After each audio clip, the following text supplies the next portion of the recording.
Bismillahirrahmanirrahim. Assalamualaikum warahmatullahi wabarakatuh. Kami Grup 6 Seksyen 10 akan membentangkan penulisan ilmiah yang kami pilih, iaitu gaya keibubapaan yang berkonsepkan authoritarian.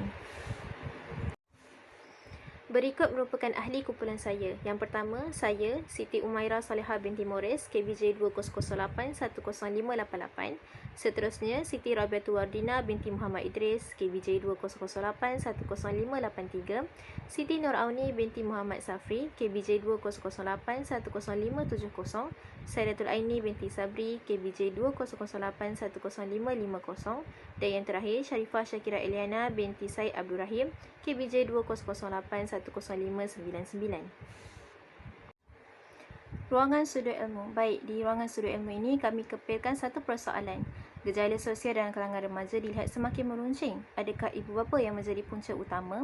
Baik, di sini dapat kita fahami bahawa pentingnya gaya keibubapaan dalam kehidupan anak-anak itu sendiri.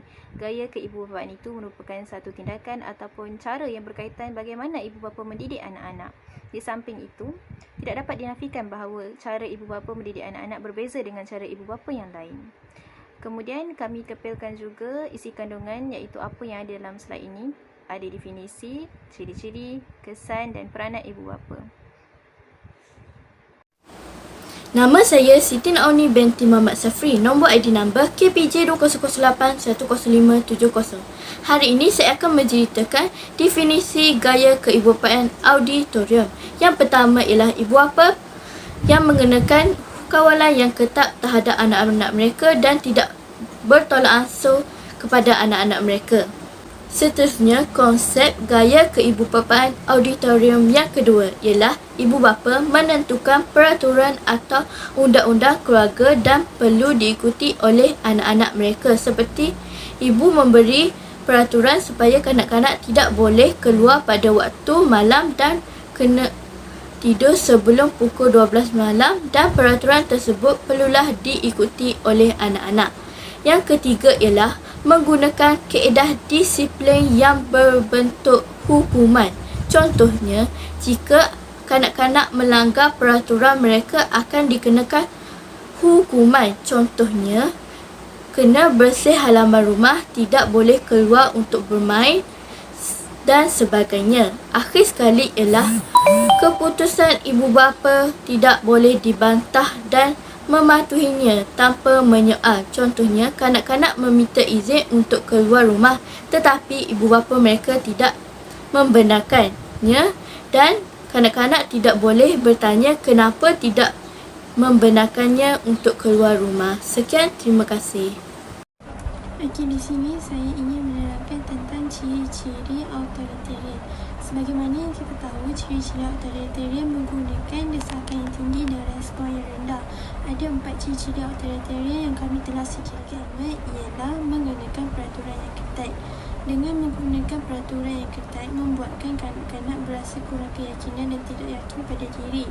Yang kedua ialah tidak mengamalkan sikap ansuran dan percaya. Ialah menggunakan hukuman dan tidak mempunyai kesabaran. Dengan menggunakan hukuman, kanak-kanak akan diberikan hukuman dengan cara memukul ataupun mencubit, kerana kanak-kanak tidak mendengar arahan dan peraturan yang telah diberi oleh ibu bapa. Ciri-ciri yang keempat ialah memalukan anak-anak di hadapan orang ramai.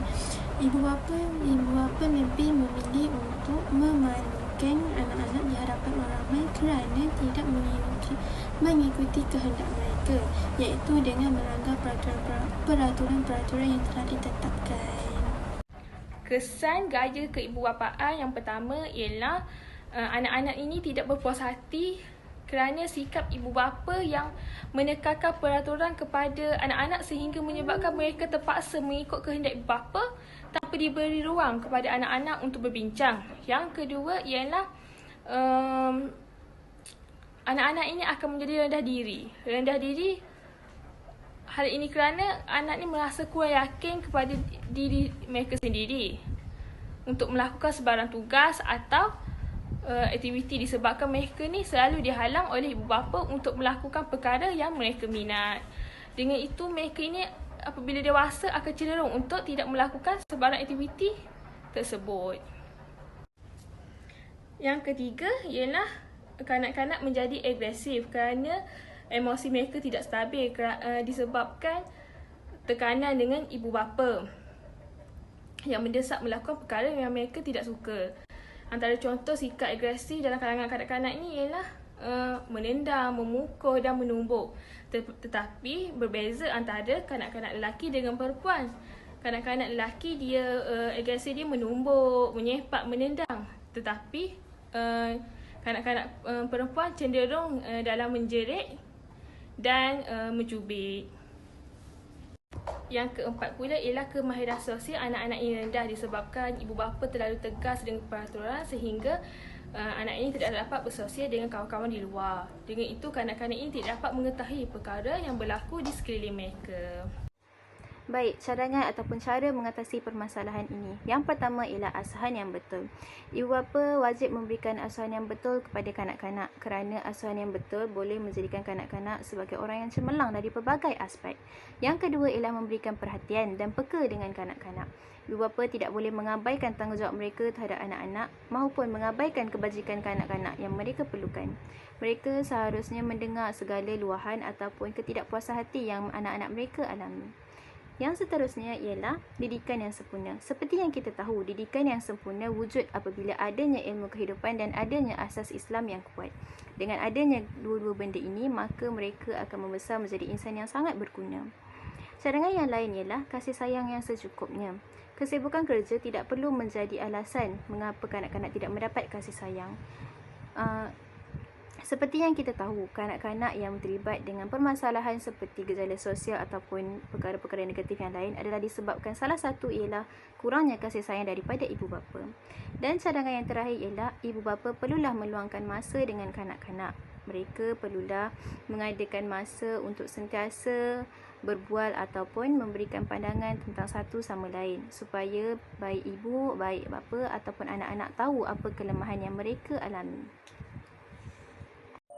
Penutup, gaya keibubapaan merupakan satu aspek yang sangat penting dalam mempengaruhi kesejahteraan psikologikal kanak-kanak maupun remaja.